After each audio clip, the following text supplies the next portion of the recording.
Save my sons now. I don't care what it costs, just do something. Nathaniel Cross's voice tore through the cold, sterile air of Denver Memorial Hospital like glass shattering on marble. A heartbeat later, silence swallowed the hall. Only the steady hum of fluorescent lights remained. Dr. Aaron Feldman stood with his hands folded, his face drawn in a mask of pity and exhaustion. Mr. Cross, we've done everything that medicine allows. Every treatment, every experimental protocol. The twin systems are shutting down. I'm sorry. Nathaniel's chest heaved. You're not sorry. You're surrendering. The doctor didn't respond. His silence was a sentence. Nathaniel slammed his hand against the wall, voice breaking. I can buy a hospital. I can buy a research division. I can buy you. So don't tell me there's nothing left. Money can't command the body to live, Feldman said quietly. Sometimes, the body decides before we do. The billionaire stood frozen, fists trembling, staring at the sterile floor. His reflection in the polished tiles looked like a man twice his age, gray at the temples, hollow around the eyes, a man whose brilliance meant nothing in this moment. Nathaniel turned away, fists clenched at his sides, the weight of reality bearing down like an avalanche. He stormed through the hallway toward the private ICU, past staff who all avoided his eyes. Not out of disrespect, but because no one knew how to look a man in the eye after he'd been told his 5-year-old sons were dying. Inside, the air was warmer, softer somehow. Twin hospital beds sat side by side, surrounded by monitors that beeped quietly like heartbeats in a dream. Eli and Ethan lay still, too still, their small chests barely rising beneath pale blue blankets. Eli's eyelids fluttered. He looked at his father with the gaze of someone far older than 5. Daddy, he whispered. It's cold. Nathaniel rushed to the bed and pressed his palm against his son's forehead. Cold. I'm here, buddy, he said, his voice barely above a breath. I'm right here. He reached for Eli's hand and froze. A faint warmth pulsed against his palm, as though something unseen had sparked between them. He blinked, thinking it was the monitor light reflecting off the IV line. But no, the glow was under the skin, faint and golden, and then he saw it. One word formed across the back of his son's tiny hand letters made of light, flickering softly like breath on glass. Hope, Nathaniel gasped. What? Before he could finish, the letters shimmered, then faded, vanishing as if absorbed back into the boy's skin. The room went still. Even the machines seemed to pause. He looked around quickly, expecting a nurse or technician to explain it, but he was alone. The hair on his arms lifted. A strange calm fell over him, neither fear nor comfort, something in between. The air thickened, almost humming. And then he felt it, a familiar warmth brushing his shoulder. Like a hand that used to smooth his tie before business meetings. Like the scent of jasmine that once lingered in the hallway of their home. Allison, his late wife. Nathaniel turned sharply. There was no one there, only the curtain swaying, faintly, as if someone invisible had just moved past it. Allison, he whispered, his throat tightened. Are you here? The light from the window flickered softly, like candlelight trembling in the wind. The monitor beside Ethan's bed beeped once, sharply, and then steadied again. Nathaniel stood motionless, eyes wide, torn between disbelief and longing. A nurse entered with a clipboard, startling him. Mr. Cross? He blinked rapidly. The air was normal again. The scent was gone. The curtain had stopped moving. He looked at his sons still, pale, silent. No glow, no word, nothing. Are you all right, sir? The nurse asked. He nodded slowly. Yes, I thought, but the words didn't come. That night. Wait, before we continue, if this story touched your heart, please hit subscribe. It truly encourages us to bring you more powerful stories. Tell us in the comments where you're watching from. We'd love to know our amazing viewers around the world. Nathaniel didn't leave the hospital. He sat in the dim family lounge, a place filled with the ghost sounds of sobs and vending machines. He stared at his phone, scrolling through contact after contact, world-class researchers, private labs, even black market medical brokers. He made calls, wired money, demanded miracles. At some point, near dawn, he fell asleep on the couch, and in his dream, or what felt like a dream, he saw his wife, standing in the corner of the twins' room, her dress fluttering softly like silk in a gentle current. She didn't speak. She only smiled and pointed toward the boys. When he followed her gesture, he saw their hands intertwined, glowing faintly in the dark. He woke with a start, sweat on his neck, the echo of her perfume still in the air. The next morning, he drove home to Aspen. The highway was glazed with frost, mountains glittering beneath the early light. His Tesla climbed the winding roads toward the estate that loomed like a sleeping giant among pine trees. The Cross mansion had once been full of laughter birthday balloons tied to the staircase, drawings taped to the fridge, a swing hanging from the oak in the backyard. Now, it felt like a mausoleum. Martha, the elderly housekeeper who had served them since the wedding, met him at the door. "You look exhausted, Mr. Cross." "I've been worse," he muttered. She hesitated, wringing her hands. "There's someone at the gate. A woman. Says she's here for the caregiver position." He frowned. "I didn't post any position." "I did," Martha admitted softly. "Just in case. You can't watch them alone forever." He sighed. "I need doctors, not caretakers." "Oh, she's not like the others," Martha said. "You should at least see her." Against his better judgment, he agreed. 5 minutes. A few moments later, the heavy oak door opened.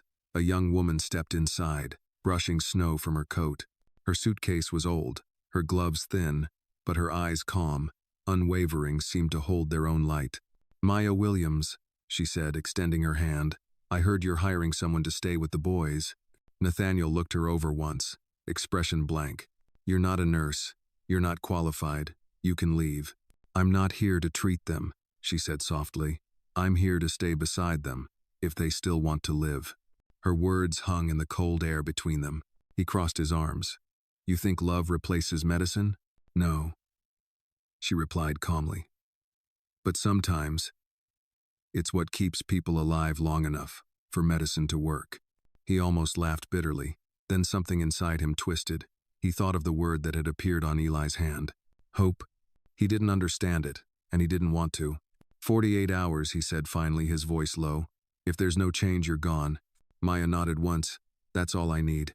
He turned away, trying to bury the tremor in his voice. But as he walked up the marble staircase, a sudden chill passed through the hall, gentle, almost like a sigh. For a fleeting moment, he thought he heard Allison's voice in the whispering air. "Don't stop believing." He froze, looked back, but there was only Maya standing in the foyer, eyes lifted toward the ceiling, as if she too had heard something beyond this world.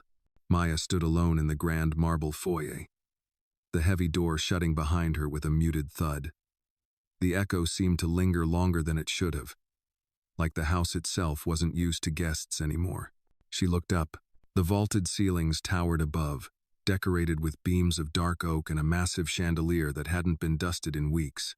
A hollow kind of silence wrapped the space, a silence that didn't just come from stillness, but from Gree. The housekeeper, Martha, appeared beside her with a kind but tired smile. "Let me take your coat, dear." "Thank you, ma'am," Maya replied with a soft nod, slipping out of her damp coat and handing over her modest suitcase.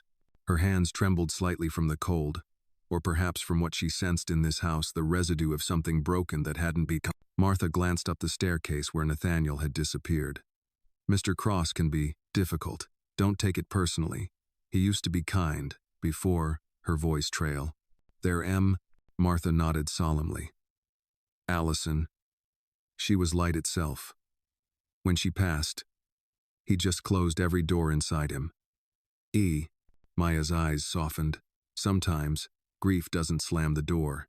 It just locks it quietly. Martha blinked, taken aback by the young woman's poise. "You speak like someone who's lived a few I've seen enough to know silence doesn't mean peace," Maya said, glancing toward the hall where she could already feel the presence of the twins, weak but not entirely gone. "I'll take you to them," Martha offered. They moved together through long, dim hallways where paintings of ancestors and childhood memories once hung. Some frames were missing. Others were covered with white sheets, like the family had tried to bury the past without quite letting it go. When Martha opened the door to the boys' room, the air changed. The lights were low, the windows shaded against the snow glow outside. Monitors blinked faintly beside each bed, steady but slow. And there they were, Eli and Ethan, tucked into separate beds but close enough that their fingers nearly touched. Two pale, unmoving forms, too still for boys their age. Maya stepped inside and paused. Something tightened in her chest. These weren't just sick children, they were flickers of light about to go out. She could feel it, the dimming, but not extinguished. Not yet.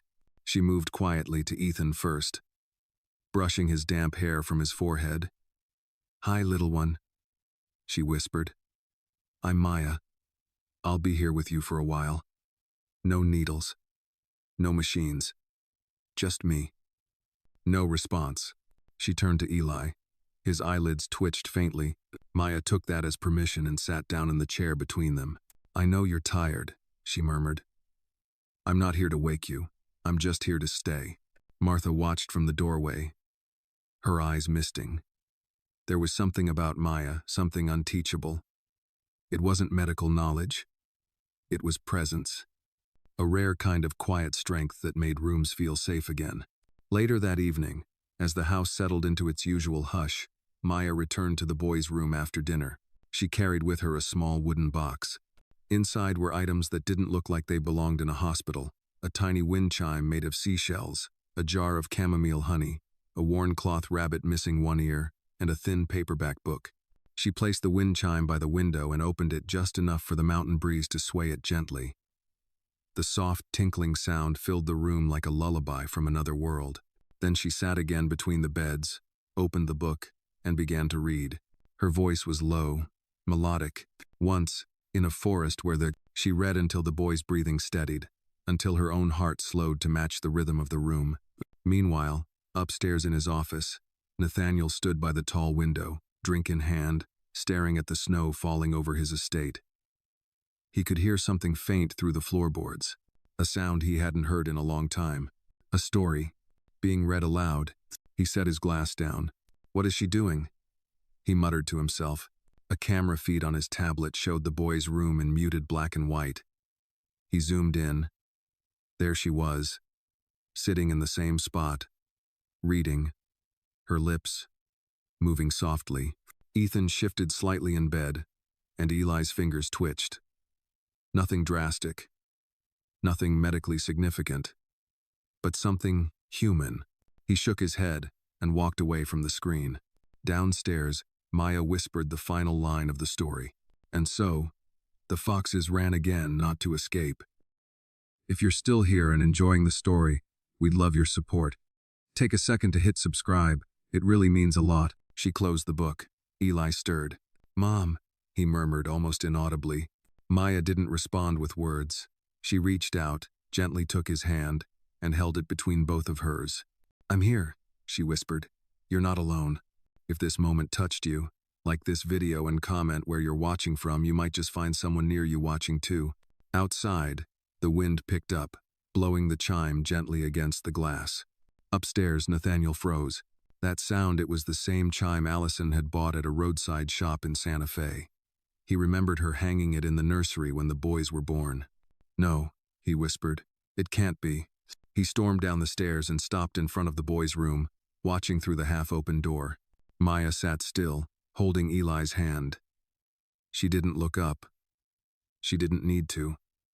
The peace in the room didn't need witnesses.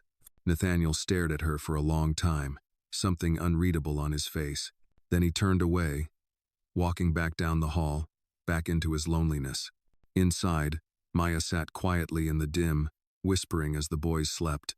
48 hours, she said softly.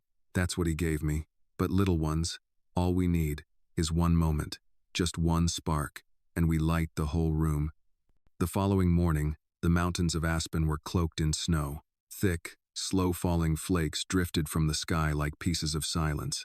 The world outside Nathaniel Cross's mansion was frozen in time, but inside, something had begun to stir, something imperceptible to most, but not to Maya. She had barely slept.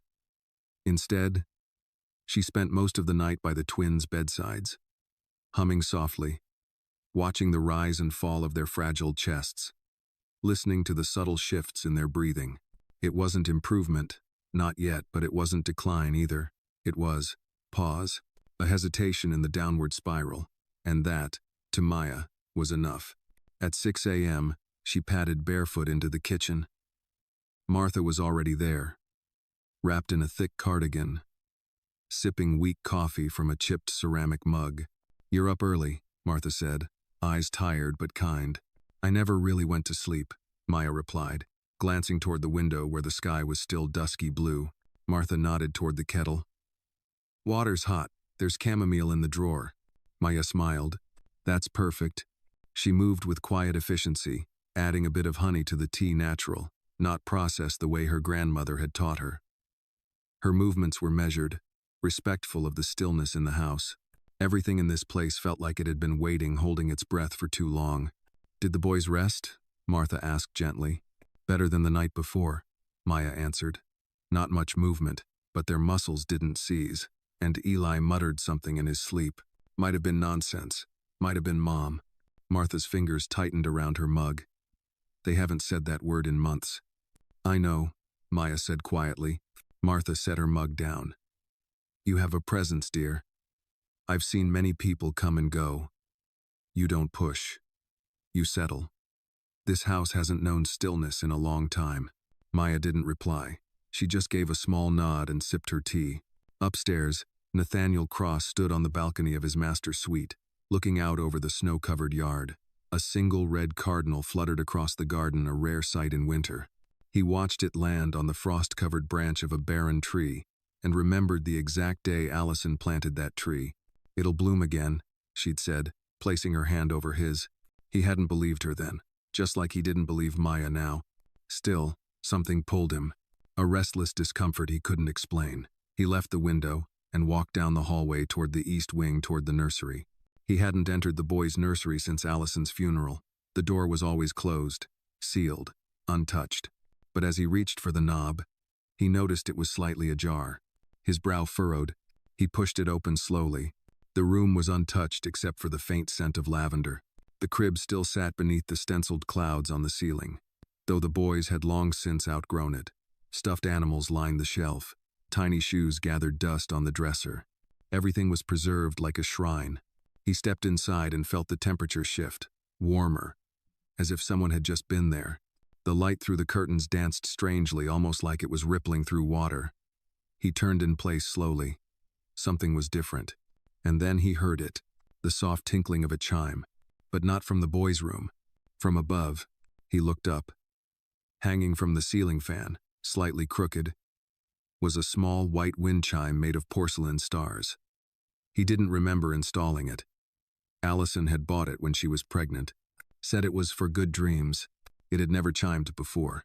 Now, it sang faintly in the air. Nathaniel felt a chill, not from cold, but from memory. He reached out and touched the base of the crib, running his fingers along the smooth wood. Dust clung to his hand. Then, out of nowhere, the overhead light flickered. Just once, then steadied. He backed away slowly, shaken, and stepped out into the hallway. At that moment, Maya appeared, coming from the boys' room with a folded blanket in her arms. They nearly collided. Nathaniel started, startled. "Why was that door open?" "I opened it," Maya said calmly, without apology. "That room is off limits." "Not to them," she replied. "I could feel they needed it." Nathaniel narrowed his eyes. "That's not your decision to make." "No," Maya agreed. "It's theirs. I just gave them the choice." He crossed his arms, trying to bury the unease in his chest. "You speak like you know them."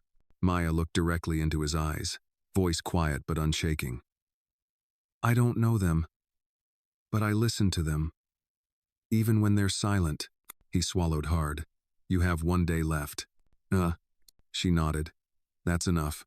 Before he could reply, Ethan's voice floated faintly from the room behind her. "Miss Maya?" Both adults turned.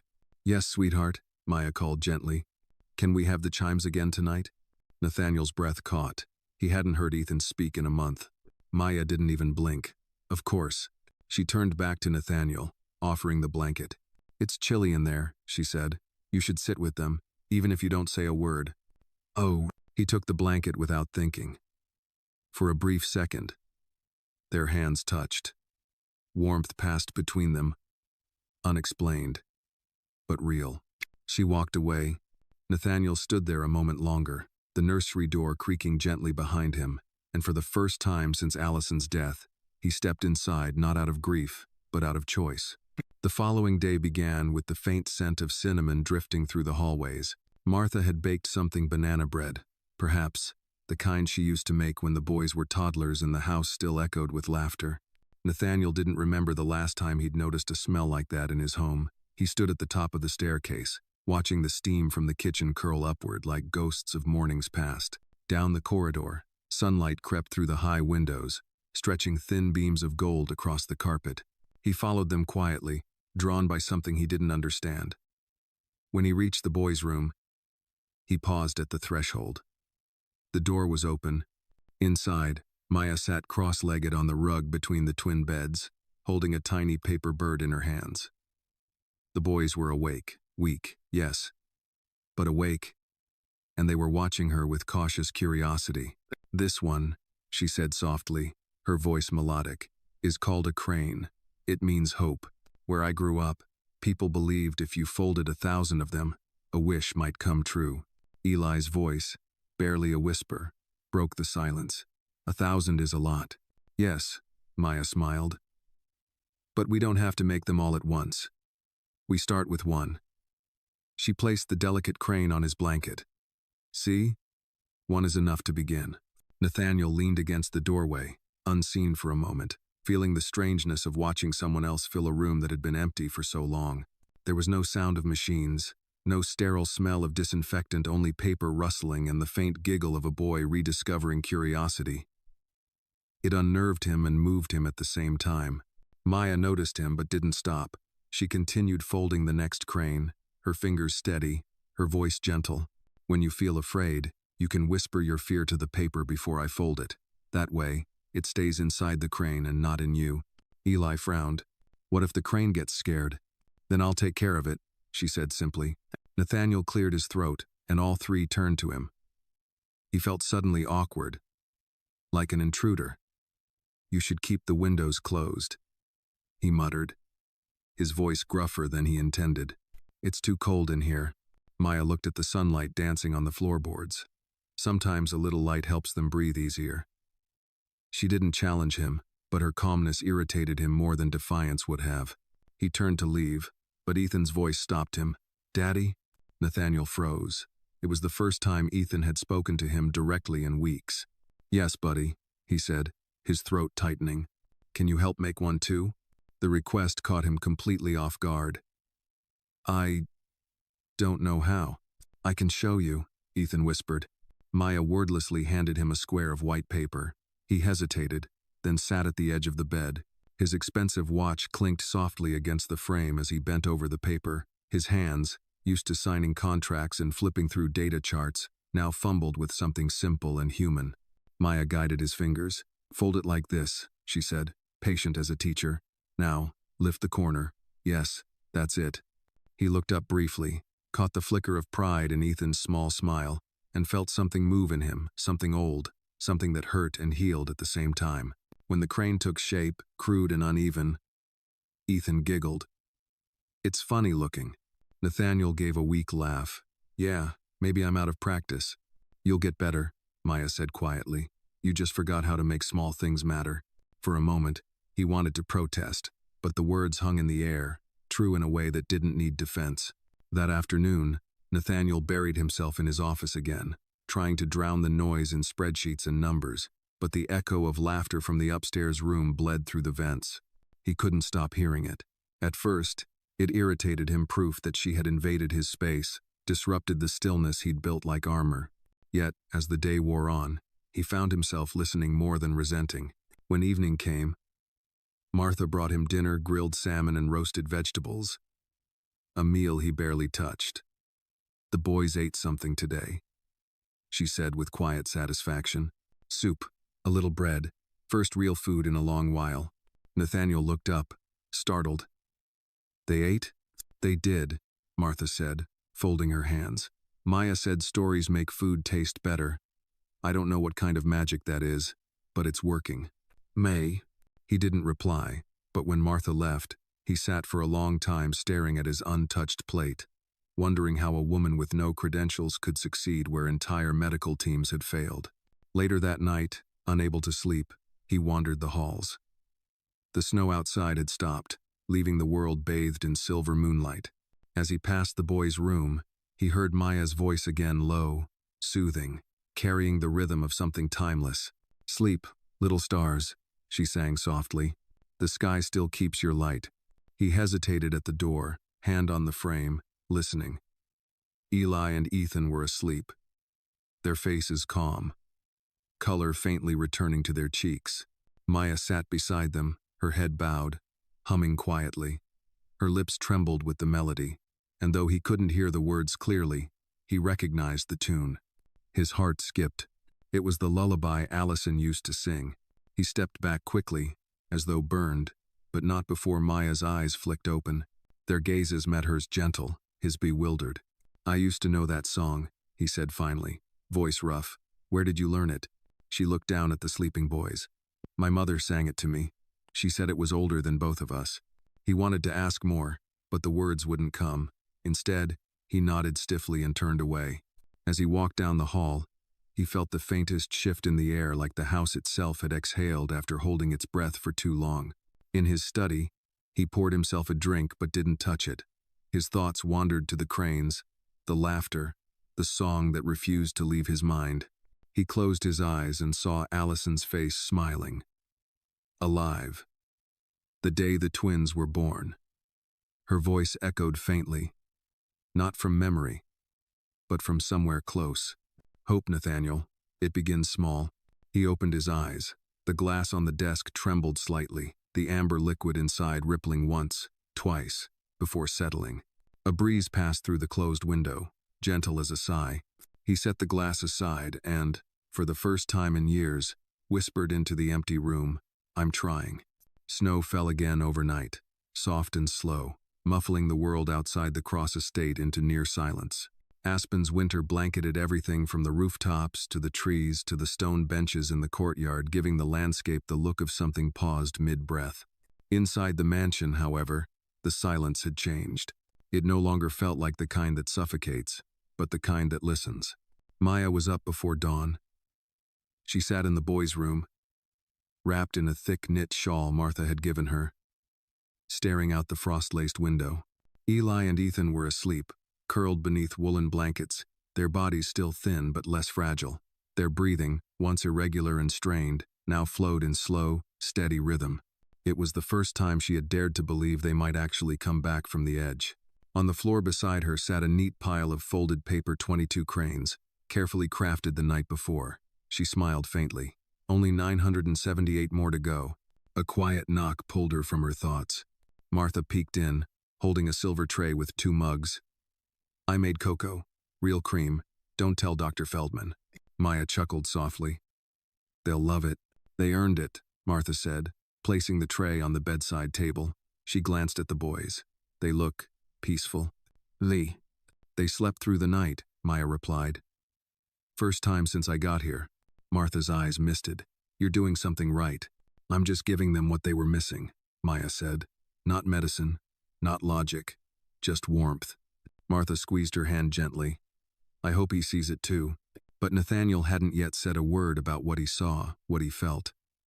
Not about the cranes, or the laughter, or the way his sons had begun to lean toward Maya, as if she were gravity, and certainly not about the strange flickers of Allison's lullaby echoing through the halls. He was watching, though. Each morning, he reviewed the overnight footage from the boys' room, not out of suspicion, but out of something he hadn't yet named. Curiosity? Guilt? A growing sense that perhaps Maya wasn't just helping his children but revealing something in them he'd stopped believing in. That afternoon, Maya found herself standing outside a room she hadn't seen before. The door was painted a soft gray, blending into the hallway, but something about it caught her attention. She turned the handle. It was unlocked. Inside was a small music room. Dust lay thick across a grand piano. Shelves of records lined the walls, jazz, blues, and soft folk albums. In the corner sat a cello with a broken string, leaning like a forgotten memory. She stepped in slowly, drawn by the stillness. The air was dry and untouched, but the moment she moved further inside, a strange sensation prickled across her skin as though the walls were waiting. She crossed the room to the piano and brushed the dust from the keys. The white ivory showed its age yellowed, chipped in one corner. She pressed a single key. It let out a low, wounded sound. But it sang. She played another, then another. A fragile melody began to form, halting at first, then fuller, familiar. Allison's lullaby again, but this time, in a different voice, deeper, sadder. A mother's love reborn through another's hands. Behind her, someone cleared his throat. Maya turned. Nathaniel stood in the doorway, arms crossed, but his posture wasn't defensive. He looked human, tired, as if he hadn't realized how much this room still hurt until he saw someone else inside it. "That piano hasn't been touched since she died," he said quietly. "I didn't mean to intrude," Maya said, standing. He shook his head. "No, it's all right. She used to play in here every evening after the boys fell asleep. She was good," Maya said gently. He stepped inside and sat on the bench beside her, his fingers resting on the edge of the keys without pressing down. "I told myself I locked this room to protect the memories, but I just didn't want to hear her music without her in it." Maya didn't reply. She didn't need to. The silence between them stretched, not uncomfortable, but reverent. Then she asked, "Would you like to hear it again?" He looked at her. There was a long pause before he nodded once. Maya began to play, soft, restrained, not perfectly, but sincerely. The tune rolled out across the room like fog lifting at sunrise. Notes that remembered the shape of grief but refused to surrender to it. Nathaniel closed his eyes. In the hall outside, Eli sat cross-legged with his back to the wall, listening. Ethan peeked from behind the doorway, holding the new crane Maya had folded for him that morning. Neither boy spoke. They didn't need to. When the song ended, Maya lifted her hands from the keys. Nathaniel opened his eyes and looked at her. "You make the house sound like it used to." She met his gaze. "It can feel like that again. Not the same, but whole in a different way." He stood slowly. "I don't believe in second chances." "You don't have to," Maya said softly. "Just be willing to try again."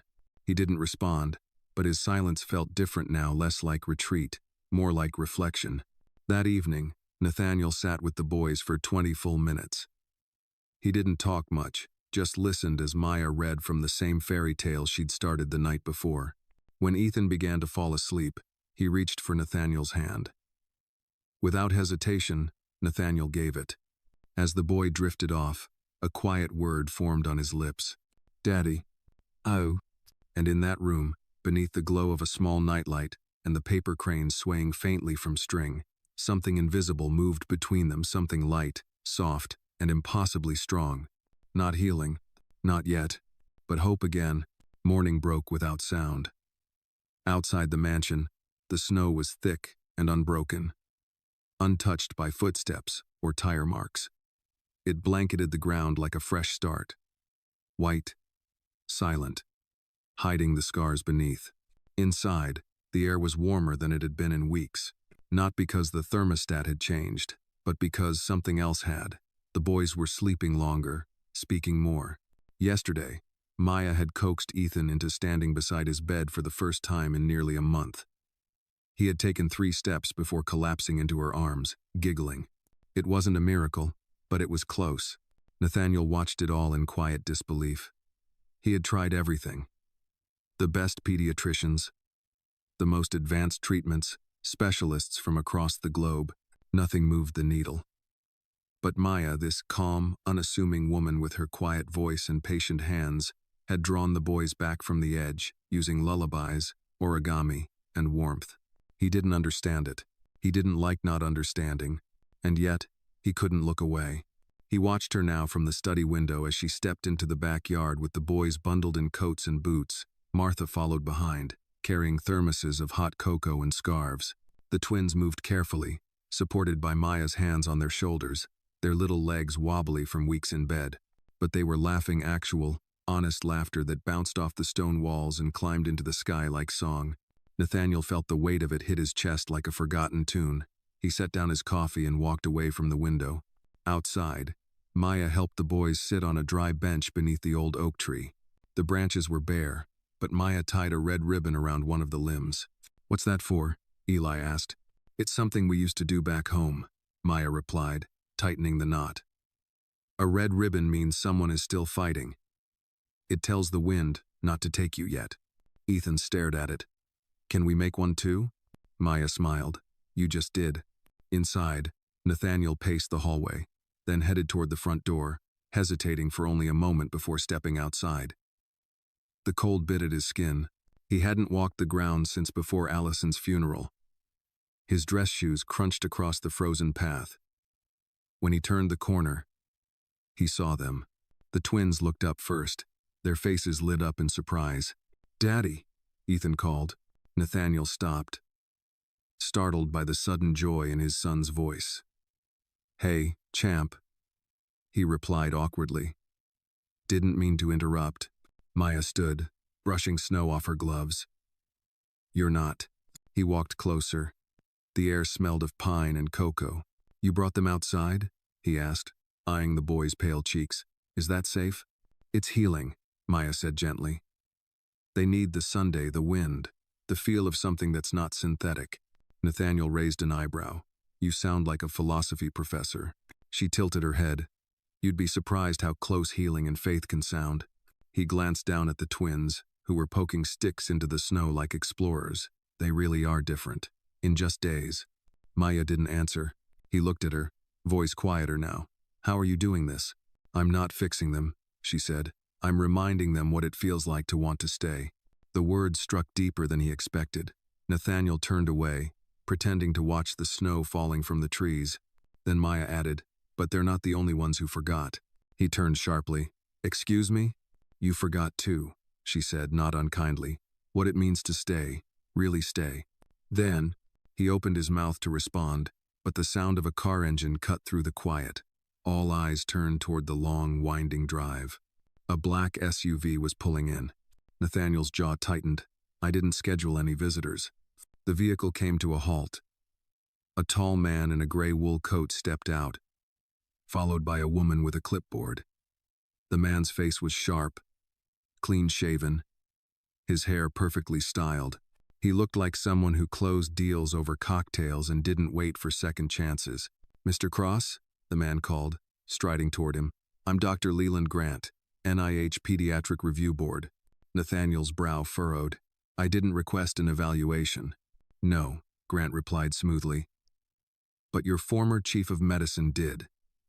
He submitted a formal request for oversight when your sons were removed from the care protocol." Maya's eyes flicked toward Nathaniel, surprised. Nathaniel stepped forward. "Doctor," Feldman went behind my back. "His concern," Grant said, unfazed, "was that alternative care was being implemented without formal clearance. Your sons are on a federally monitored list, Mr. Cross. If their condition improves, the board needs documentation. If they decline under non-medical supervision, there could be liability." Eli shifted nervously on the bench. Maya knelt beside him, whispering something calm and private. Nathaniel faced Grant. "They are improving." "No." "Then you won't mind if we begin assessments immediately," Grant said. Before Nathaniel could answer, Maya stood. "What kind of assessments?" Grant turned to her, frowning. "And you are?" "I'm their caregiver." "You're not licensed?" "No," Maya said evenly. "Just trusted." Grant looked unimpressed. "We'll be using standard neurological reflex testing, verbal response, motor coordination." Nathaniel stepped between them. "They just started eating again. Walking, laughing. You're not turning them into lab mice." Grant's voice sharpened. "This isn't emotional recovery, Mr. Cross. We're talking about critical cognitive benchmarks." "I said not today," Nathaniel snapped, his voice rising. Behind them, Ethan had begun to cry softly. Maya turned toward the boys, shielding them from the tension. Grant adjusted his coat. "Then we'll return tomorrow. And every day after that, until we've seen enough. You have 48 hours to produce care documentation, or this entire arrangement could be revoked." Without waiting for a response, Grant and the woman returned to the SUV. As the vehicle backed down the snowy drive, silence settled once more. Nathaniel stared after them, jaw clenched. Maya approached slowly. "You didn't know they'd come?" He shook his head. "But now I know how many people are waiting for me to fail." She looked at him steadily. "Then don't." They met her gaze. Something hard softened behind his eyes. "I won't," he said. And with that, he turned back to the boys, took a deep breath, and knelt beside them. "Eli, Ethan," he said, his voice firm but warm. "How about tomorrow? We build the biggest snow fort in all of Aspen." The twins beamed, and for the first time, it felt like the line between healing and hope had been drawn, not in theory, not in therapy, but in the snow, by a father choosing to stay. The next morning, the world outside was blinding white. The snow had packed just right, firm enough to build, soft enough not to bite. Aspen shimmered under a crisp blue sky, the kind that made winter look like a postcard. Inside the Cross mansion, the mood had shifted. Urgency lingered beneath the surface like a low hum. The arrival of Dr. Grant had placed a deadline on the fragile peace that had bloomed in the last few days. 48 hours. That's what Nathaniel had. 2 days to prove that hope was more powerful than protocol, but none of that showed on the boys' faces. Eli and Ethan were giddy with anticipation, barely able to sit through breakfast. They stuffed warm spoonfuls of oatmeal into their mouths, as if snow fort construction depended on a full stomach. Maya smiled at their eagerness while Martha poured more cocoa, humming an old Willie Nelson tune under her breath. Nathaniel entered the kitchen dressed in a navy parka, gloves tucked beneath his arm, a beanie pulled halfway over his ears. For the first time in years, he looked less like a billionaire CEO and more like someone's dad on a Saturday morning. "Everyone ready?" he asked. Eli grinned. "Can we use buckets to make bricks?" "Only if you promise not to bury your brother in snow again," Nathaniel replied with a playful glare. "Promise," Ethan said far too quickly. Maya chuckled. "That means absolutely nothing." They bundled up in scarves and boots. Maya tied a red ribbon around each boy's wrist, small, soft loops of fabric that fluttered in the cold. "For strength," she told them. "When your hands get cold, remember the ribbon. You're not alone." Outside, they got to work. Nathaniel helped the boys pack snow into buckets, then turned them over like sandcastles, building rows of frozen bricks. Maya sculpted walls, reinforcing weak spots with wet powder. Ethan scooped snow into a pile taller than he was and called it Mount Victory. Eli insisted on making a lookout tower, in case of enemy snowball attacks. It wasn't long before laughter rang across the yard. Martha watched from the patio, her hands wrapped around a mug, eyes misty with something that looked like both relief and awe. Nathaniel stepped back for a moment and took it all in. The twins, alive with color, Maya, guiding them with the grace of someone born to this role, and the fort crooked and uneven but glorious in its imperfection. He could barely remember what it was like to watch his sons play without fear. He felt the wind shift. Then suddenly, a snowball struck him squarely in the chest. He blinked. Eli stood behind a snow wall, giggling, another snowball in hand. Nathaniel narrowed his eyes. "Oh, that's how it's going to be?" He scooped snow, packed it, and launched it across the fort wall. It exploded beside Eli, showering him in powder. Ethan howled with laughter and joined in. Maya took one to the arm and retaliated instantly, dodging behind a tree with surprising agility. They played for nearly an hour. There, beneath the wide sky and the bare limbs of the old oak tree, the Cross family did something they hadn't done since Allison died. They laughed together. Eventually, exhausted and damp with melted snow, the twins collapsed on a bench beside the tree. Cheeks pink, breath puffing in clouds. Maya wrapped them in a blanket, one boy under each arm. Nathaniel stood watching, a strange emotion pressing against his ribs. Not sadness. Not quite joy either. Something deeper. Something holy. He stepped closer. "Can I sit?" he asked. Maya nodded, shifting so he could settle beside her. He didn't speak at first, just sat in the quiet. "I never thought I'd see them like this again," he said finally, voice low. "They needed someone to remind them," Maya said, "that there's still joy left in the world." He glanced at her. "And what about you? Who reminds you?" Her gaze lingered on the red ribbon tied around her wrist. "I remember for myself. That's the only way it sticks." He nodded, silent again. Then Ethan's small voice drifted up. "Can we keep the fort forever?" Nathaniel smiled. "The snow will melt, buddy, but we can build it again, next time it snows." Eli frowned. "But what if you're too busy?" Nathaniel's chest tightened. "I won't be," he said. I'll make time. The boys nodded, content, eyes beginning to close. As they dozed off, Maya leaned back slightly, eyes on the sky. You know, she said, if someone walked in right now and saw this family, 2 laughing boys, a mother figure wrapped in a shawl, a father with snow on his boots, they'd never guess how close we were to losing everything. Nathaniel's throat tightened. That's because of you. She turned to him. That's because of them. I just lit the match. They decided to stay warm. He looked at her for a long moment. Then, without speaking, he reached into his coat pocket and pulled something out. A folded paper crane. I made one last night, he said, slightly embarrassed. It's awful, but I tried. Maya accepted it gently, holding it like glass. It's perfect, she whispered. They sat in stillness, surrounded by the crooked walls of the snow fort, as the twins slept between them. But just beyond the laughter and snow, a shadow crept closer. Inside the mansion, on Nathaniel's desk, a manila envelope had been slipped under the door. No one had seen who left it. Inside was a series of photographs, surveillance stills.